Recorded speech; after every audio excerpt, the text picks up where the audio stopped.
주님 평화. 네, 매를 맞더라도 구원받는 게 나아요.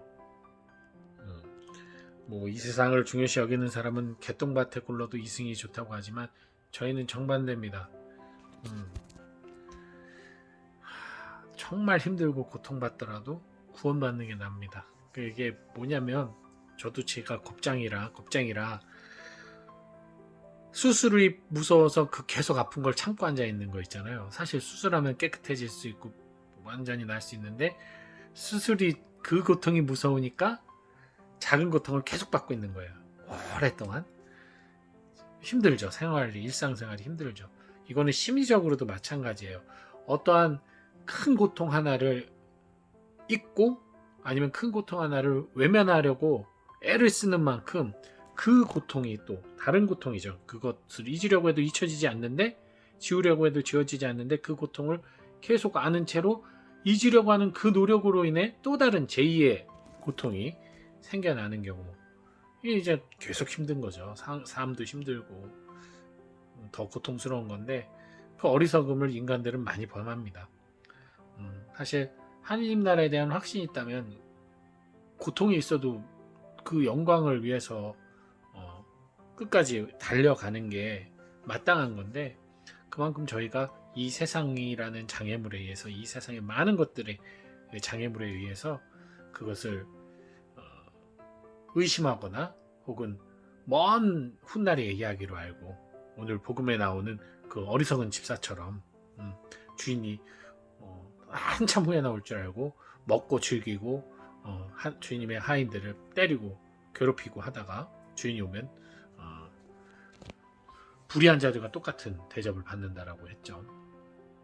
그래서 저희가 조금 더 생각을 이 고통을 직면하는 것이 좋을지 회피하는 것이 좋을지 잘 보셔야 될 것 같아요. 그 고통이 나의 구원에 필요한 고통이라면 기꺼이 받아들여야겠죠.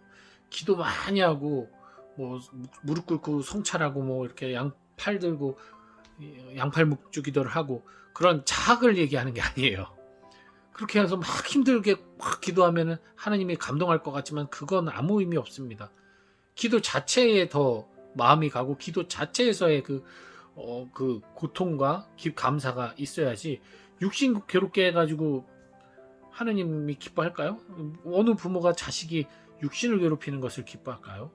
그런데 내 기도에 마음을 모으기 위해서 어떤 도구적인 것으로 육신의 어떤 고난을 선택하는 것은 충분히 그럴 수 있습니다. 뭐 단식 기도라던가. 하지만 그 자체에 얽매여서 내가 고통받고 있고 막 그것 때문에 하기 싫은데 힘들어 죽겠다, 이 생각을 하면서 하는 기도는 의미가 없어요. 그래서 그것도 결국 그 기도를 맞는 사람이 하는 겁니다. 아무나 하는 게 아니에요.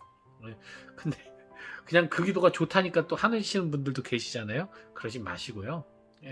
정말 내가 감사와 찬미를 드릴 수 있는 기도, 또한 내가 이 고통을 통해서 더욱더 주님에게 나의 마음을 기쁘게 봉헌할 수 있는 기도, 봉헌하는 기도예요. 그걸 통해서 내가 뭔가를 얻는 기도가 아니라 봉헌하는 기도를 하셔야 됩니다. 어쨌든 오늘 제자들을 통해서 제자들에게 하신 말씀이 사실은 어떤 면에서 제1차적으로는 성직자 수도자들에게 하신 말씀이겠고, 왜냐하면 저희들이 더 많은 책임과 권한을 갖고 있잖아요. 지금 그만큼 매를 그것을 제대로 그 의무를 다하지 않을 때 매를 맞고 더 많이 맞겠죠.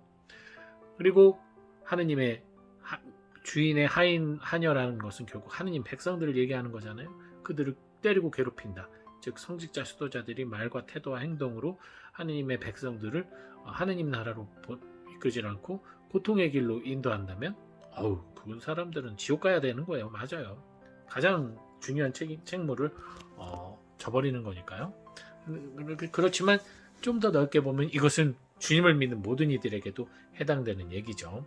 우리가 서로가 서로를 관계하면서 그리스도인끼리 서로 관계 안에서 내가 하느님의 자녀이고 백성인 누군가에게 비복음적이고 비성경적이고 어떤 비그리스도적인 그러한 삶의 태도와 어떤 말을 통해서 그들을 혼란에 빠지게 하고 고통을 주게 한다면 불의한 이들과 같은 심판을 받는다는 거죠.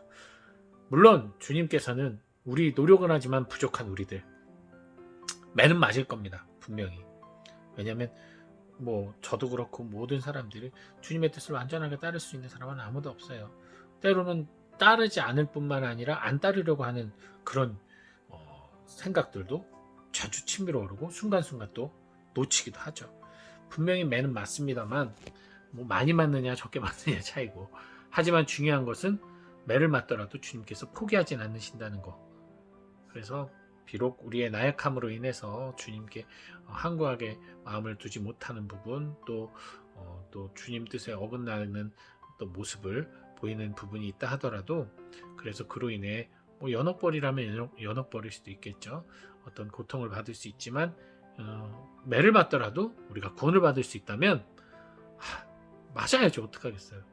너무 아프겠지만 전 맞는 걸 싫어하는데, 어쨌든 우리 그런 부분 좀 생각하면서 여러분들도 저도 마찬가지고 언제 올지 모르시는 주인이신 주님 기다림에 있어서 내가 최대한 그 주님이 오실 그 날을 기대하고 바라고 또 꿈꾸면서 거기에 맞는 마음의 준비를 할 수 있는 그런 삶을 사셨으면 좋겠고요. 그것이 때로는 순간순간 놓친다 할지라도 거기에 너무 실망하지 마시고, 주님이 비록 당신이 딱 들어왔을 때 내가 졸고 있다 하더라도 저는 믿습니다. 주님이 아실 거예요. 얘가 열심히 나를 기다리고 준비했구나. 그런데 좀 내가 늦게 와서 피곤해서 이렇게 자는구나. 충분히 이해하실 수 있을 거라고 저는 믿습니다. 오늘 우리 여러분, 오늘도 주님을 기다리는 마음으로 기쁜 생활, 또 고통 중에 있다면 그 고통도 주님 안에서 위로받고 용기 얻는 그런 하루 되시길 바랍니다. 주님 평.